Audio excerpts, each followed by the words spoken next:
હવે જોઈએ સમાચાર વિગતવાર। રાજ્યના જળ સંપત્તિ અને પાણી પુરવઠા મંત્રી શ્રી કુંવરજીભાઈ બાવળિયાએ તારાપુર ખાતે અને નાગરિક પુરવઠા નિગમના ગોડાઉનની આકસ્મિક મુલાકાત લઈને અનાજના જથ્થાની આકસ્મિક ચકાસણી કરી। ત્યારબાદ મંત્રીશ્રીએ તારાપુર ખાતે જળ સંપત્તિ અને પાણી પુરવઠા તથા સિંચાઈ વિભાગના અધિકારીઓ સાથે બેઠક યોજી આણંદ જિલ્લામાં પીવાનું પાણી અને સિંચાઈ માટેના પાણી અંગે સમીક્ષા કરી વિસ્તૃત જાણકારી મેળવી હતી।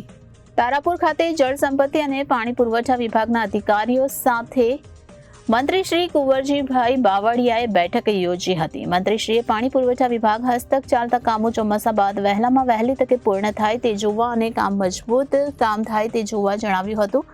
તેમણે આણંદ અને ખેડા જિલ્લામાં પીવાના પાણીની સમસ્યા ન સર્જાય તે જોવા અધિકારીઓને અનુરોધ કર્યો હતો। આ ઉપરાંત પીવાના પાણી માટેના લાંબા ગાળાના આયોજન અને તેના માટે શું કાર્યવાહી થઈ શકે તે માટે અને ખેતી પાક માટે આપવામાં આવતું પાણી નિયમિત આપી શકાય તે અંગે પણ વિસ્તૃત જાણકારી મેળવી હતી।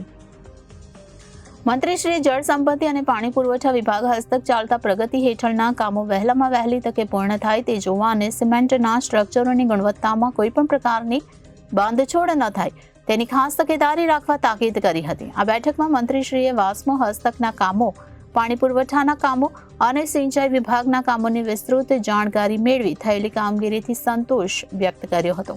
આ બેઠકમાં જળ સંપત્તિ અને પાણી પુરવઠા વિભાગ તથા સિંચાઈ વિભાગના અધિકારીઓ હાજર રહ્યા હતા। રિપોર્ટર વિનીત ટાંક, જનાદેશ ન્યૂઝ, આણંદ।